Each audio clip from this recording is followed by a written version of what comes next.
Are you done packing yet? Please, make it quick. We plan to remodel your rooms once you move out." My oldest son's wife, Sarah, said impatiently, not even offering to help us pack.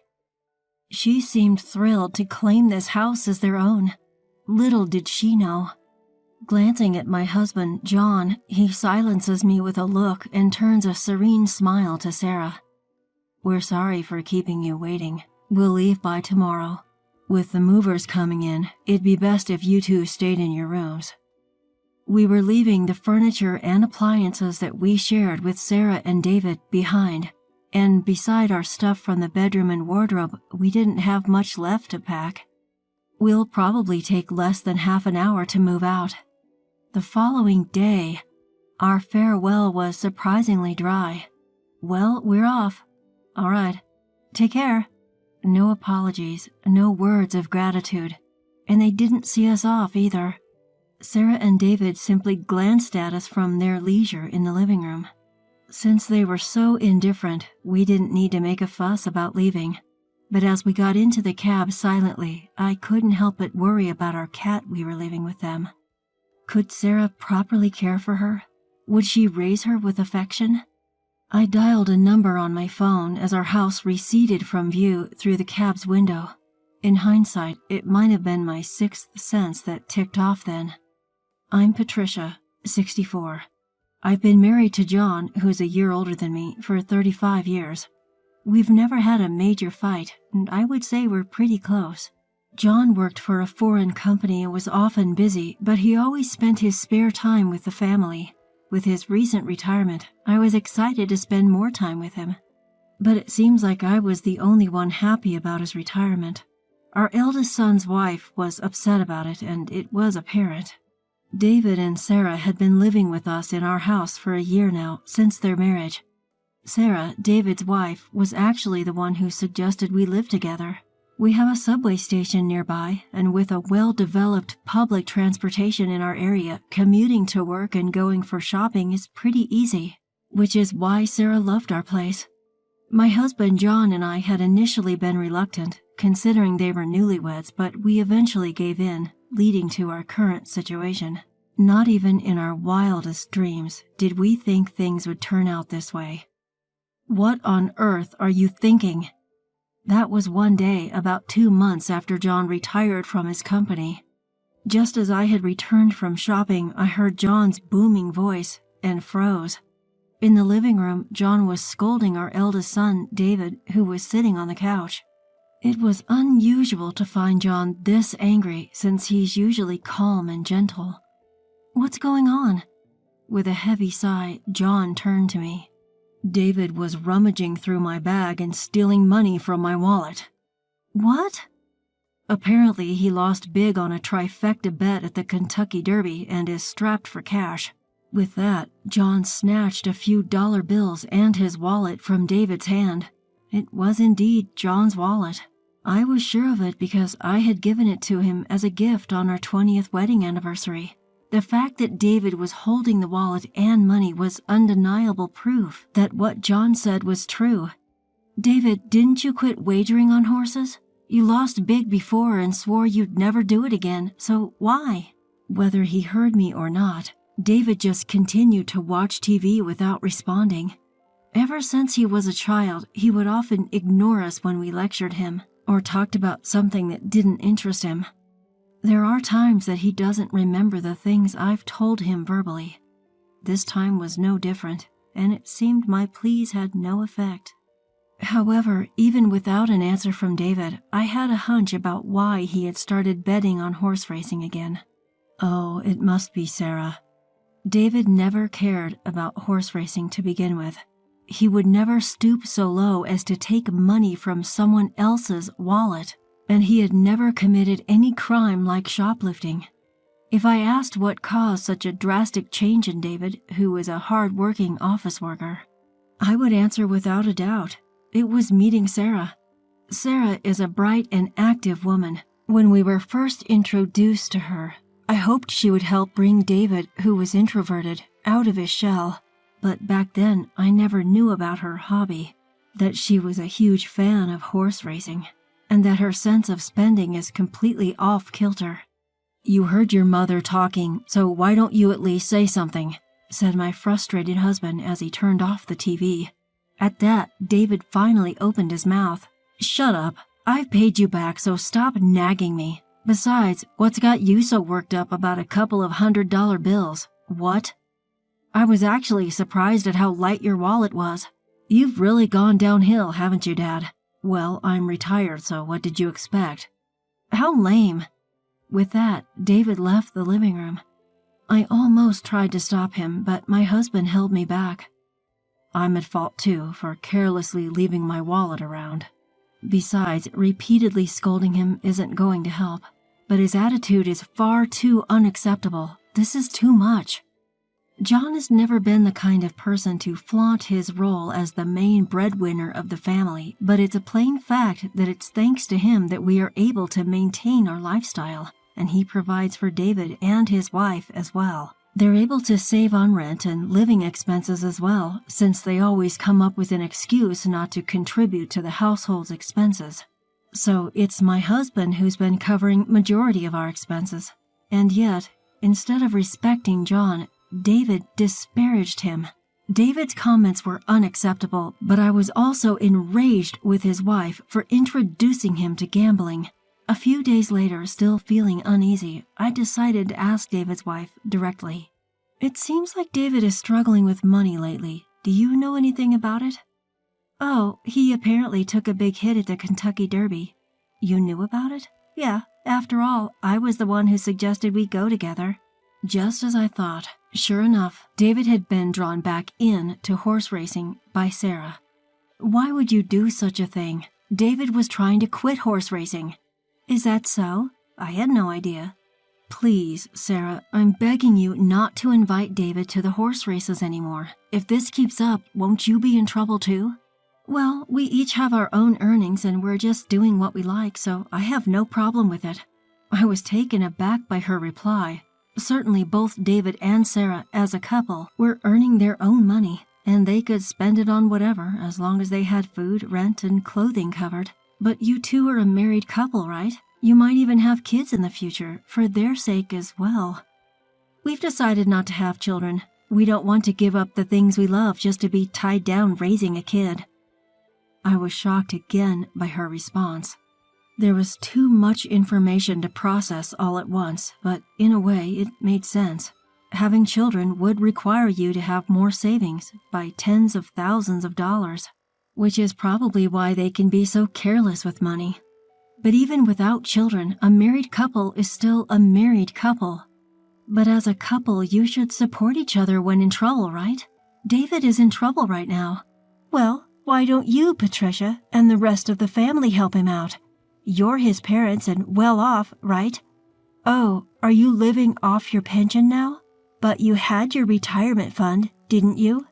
My husband worked for a foreign company, so we don't have a retirement fund.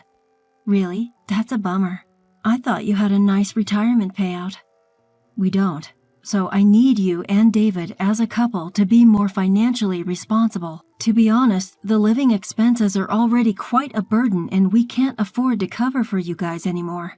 Isn't that David's fault for losing? I can't take responsibility for that. But anyway, we can't right now. I was unable to secure a promise to support David and found myself ejected from David and Sarah's room. A week passed and David's financial problems remained unsolved. Was he so desperate that he had to pilfer money from his parents' wallet? Shouldn't we help him before he resorts to illegal activity? I discussed it over and over with my husband John, but in the end, this was the result of us spoiling him in the past. John convinced me that we needed to be firm this time for his future's sake, and I had to agree. We were providing him breakfast and dinner, and he had a pass for commuting to work. The goal was simply to have him make it until his next paycheck, but then the situation took an unexpected turn. It happened on a weekend night as we finished our dinner and were relaxing in the living room as usual. Ding dong. Our doorbell rang, but we weren't expecting any visitors, so I approached the front door to see who was visiting us this late at night.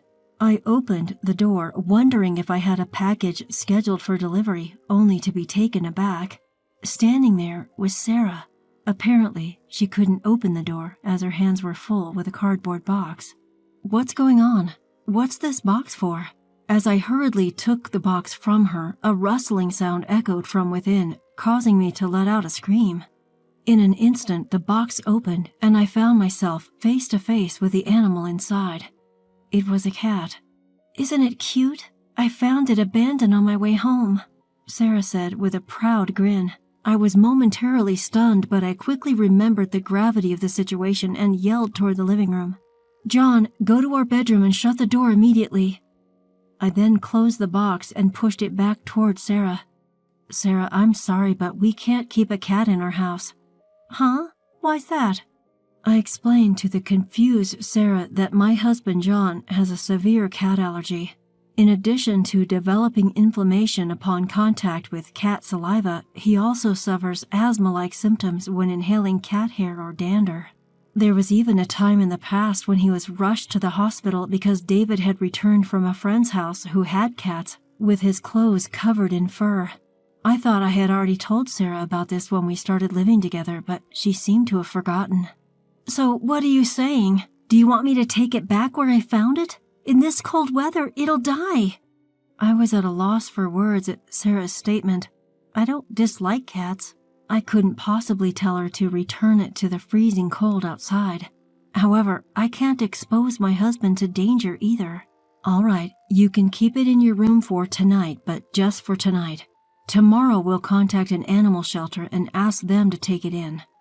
I thought that at the very least an animal shelter would provide temporary refuge for the cat.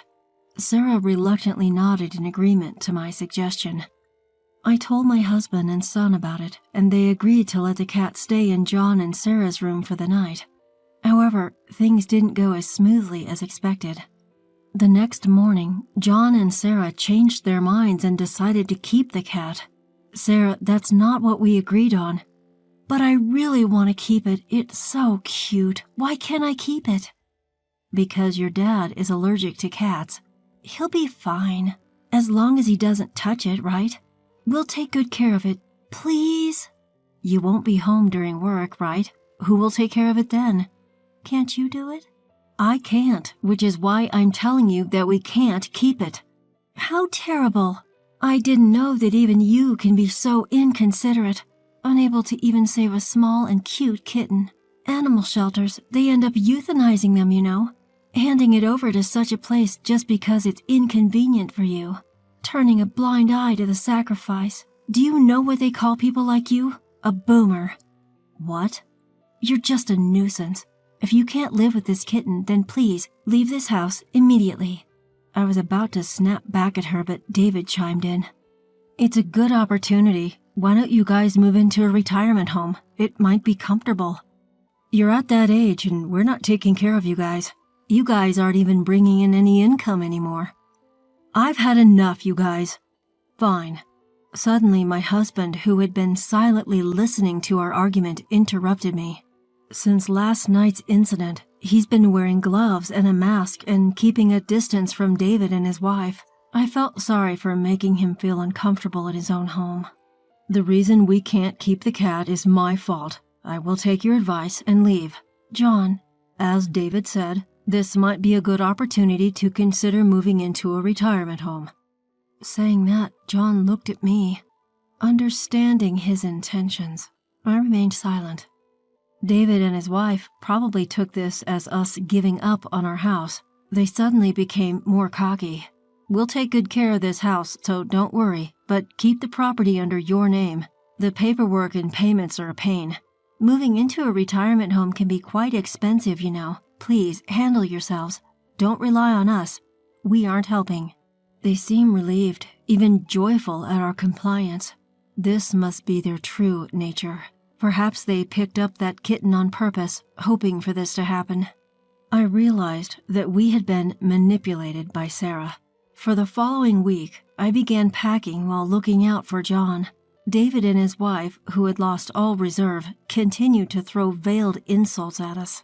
But they probably realized that if John collapsed, our move-out would only get delayed. So they did not let the cat out of their room. That was the only promise they kept. Are you done packing yet? Please make it quick. We plan to remodel your rooms once you move out, Sarah said impatiently, not even offering to help us pack. It seemed they couldn't wait to make this house their own. They really don't know anything, do they? I glanced at my husband, but he silently calmed me down and gave a gentle smile to Sarah. We're sorry for keeping you two waiting. We'll leave by tomorrow. With the movers coming in, it'd be best if you two stay in your rooms. We were leaving the furniture and appliances that we shared with Sarah and David behind. And beside our stuff from the bedroom and wardrobe, we didn't have much left to pack. I bet it won't even take 30 minutes to move everything out. And came the next day. Our farewell was surprisingly dry. Well, we're off. All right. Take care. No apologies. No words of gratitude. And they didn't see us off, either. Sarah and David simply glanced at us from their leisure in the living room. Since they were so indifferent, we didn't need to make a fuss about leaving. But as we got in the cab silently, I couldn't help but worry about our cat we were leaving with them. Could Sarah properly care for her? Would she raise her with affection? I dialed the number on my phone as our house receded from view through the cab's window. In hindsight, it might have been my sixth sense that ticked off then. I did have some concerns about our life after moving out, but things became much easier for me. After all, we had two less people to worry about. Everything from meals to making choices, I only had to put in half the effort I used to make. No need for considerations or worries. I felt like I had regained the freedom I had before David got married. About a week into this new daily routine, I received a call from Sarah one evening. After getting my husband's approval, I answered the call. Suddenly, a frantic voice echoed from the other end of the line. Sarah. Patricia, what's going on? Power and gas have been cut off. It seemed that she had just gotten home. She was so flustered that the call had accidentally switched to video, but all that could be seen on the screen was the light from a flashlight moving around in a pitch-black room. I couldn't see her face. That's because we canceled the contract for our utility bills. Of course they'd be off. What? What do you mean? Why did you cancel them? Are you trying to get us in trouble? Are you doing this because we kicked you out? Sarah, calm down. Is David there? Sarah, somewhat pacified by my husband's calm voice, responded, He just got home. David seemed to be having a mild panic attack at the sight of their pitch-black house. We waited for them to calm down before my husband explained the truth. We've actually sold the house. The new owner has been decided and the handover date is coming up soon. That's why we canceled our utilities contract. Sold? We weren't told about this. Were you going through the process without telling us? We live here. I couldn't help but interrupt Sarah, hearing her entitled claim. I did tell David about the contract and the handover date, even the progress. However, judging by Sarah's reaction, it was clear that David had not passed the message on to her. Rather, he may not even remember what he was told, given his habit of not listening. Over the past few months, the house had been in chaos due to meetings with real estate agents and potential buyers. David and Sarah, who are hardly home during the day, must have been oblivious to all this. There were plenty of chances for them to notice what was going on, but they missed them all. They simply never cared about what went on in the house, and that's on them. So I assumed you guys would move out soon after we did. Have you not moved out yet? I decided to ask, feigning ignorance.